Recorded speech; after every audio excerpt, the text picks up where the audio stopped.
Smoke fills a passenger plane 10 kilometers in the sky.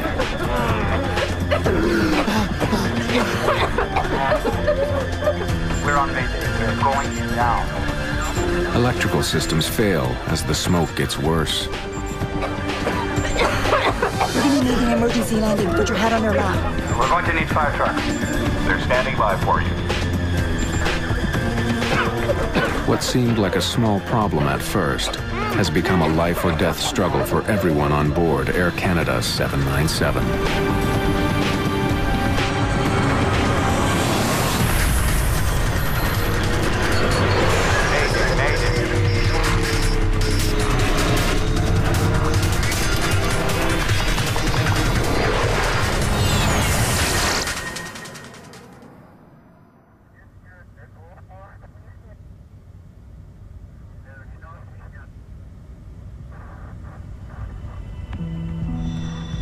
Early evening, June 2nd, 1983.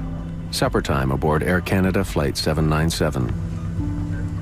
Captain Donald Cameron has been working for Air Canada for 17 years and has flown almost 5,000 hours on a DC-9.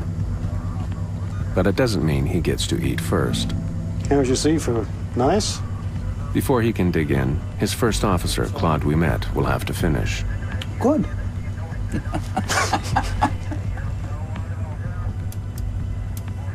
The jet is in the middle of a flight from Dallas, Texas to Toronto. The heavy cloud cover below hides some light showers, but at their cruising altitude of 11,000 meters, the view is clear and bright.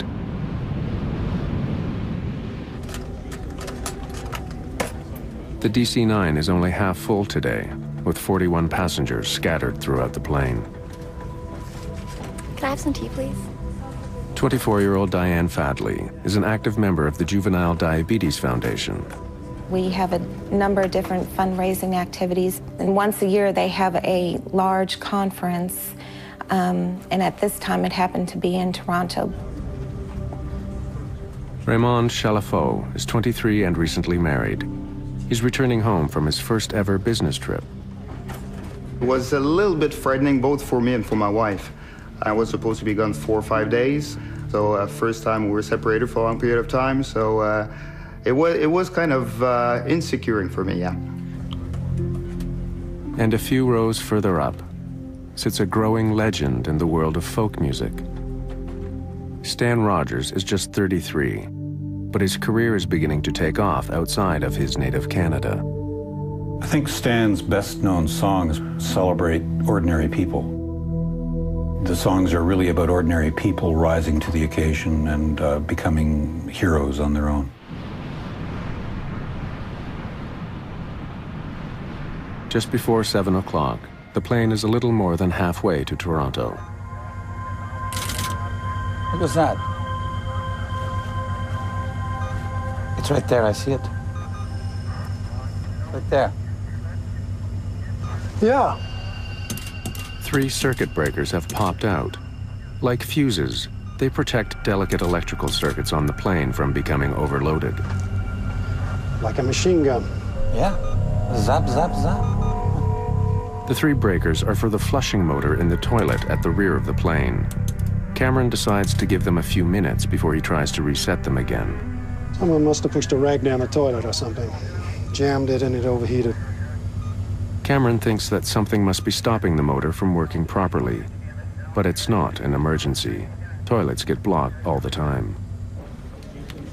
Flight attendants Laura Kayama and Judy Davidson are busy serving up dinner in the cabin. In the cockpit, it's Captain Cameron's turn to eat, but first he wants to reset the 3 circuit breakers. Without them, the toilet won't work. The rest of the flight could get uncomfortable for the passengers. Pop says I push it. He's given it more than 8 minutes, but whatever is wrong with the washroom isn't fixing itself. At the back of the plane, one of the passengers complains about a disturbing odor. Yeah, that is a strange smell. Let me take a look. Connie Kirsch is a Texan headed for a business meeting in Toronto. I had smelled a peculiar smell where I was sitting. And it struck me as odd. Actually, it was a wiry smell. It wasn't a smoke smell. A wisp of smoke is leaking out of the washroom. The smoke and the acrid smell of burning plastic takes Davidson by surprise. This is much more than just a clogged toilet. Other passengers are beginning to notice the smoke and the suffocating smell. Sergio, there's a problem in the washroom. Judy says there's a fire. Okay, I'll be right there. Chief Flight Attendant Sergio Benetti is in charge of the flight crew. As a precaution, we're moving everyone to Rosa. The smoke is noxious and overpowering. Benetti can't see any flames, but he sprays the fire extinguisher all over the tiny washroom, trying to coat every surface. As soon as I saw that fire extinguisher, something went through my mind. There's definitely something wrong. The guy seemed to have the thing under control, so he's gonna do his job and things will be business as usual. It's 2 minutes past 7, just 11 minutes since the circuit breakers first popped out. Laura Kayama brings Captain Cameron the disturbing news. Excuse me, Captain. There's a fire in the washroom in the back. They just went back to go put it out. You want me to go back? Yeah, go. A fire on board an aircraft is one of the worst situations any crew can face. The plane is some 10 kilometers high. What starts as a spark can turn deadly in a few short minutes. But at the moment, Cameron doesn't know how bad the situation is. You got to remember, in 1983, people were allowed to smoke in the aircraft. And there had been a number of incidents of this sort of in the industry. So it really didn't alarm me that much. Ouimet finds the situation is worse than he expected. I didn't see any flames when I opened the door before, but I sprayed it really good with the fire extinguisher. You think it was a cigarette in the garbage?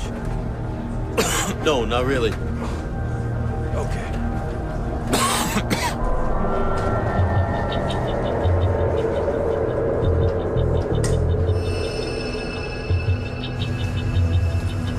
Can't get back there. Smoke's too heavy.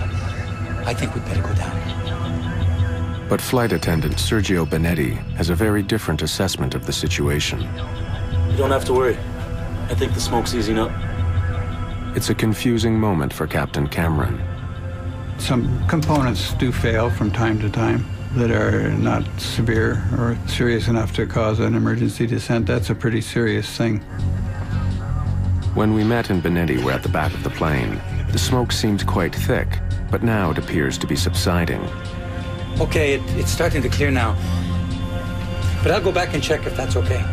Yeah, that's okay. Take these goggles. I'll leave my mask on. Go back wherever you can, but don't get yourself incapacitated. No problem. No problem. If it's just a broken toilet motor, Cameron can still make it to Toronto. But if it's more serious, he'll have to land the plane immediately before the small inconvenience becomes a deadly problem.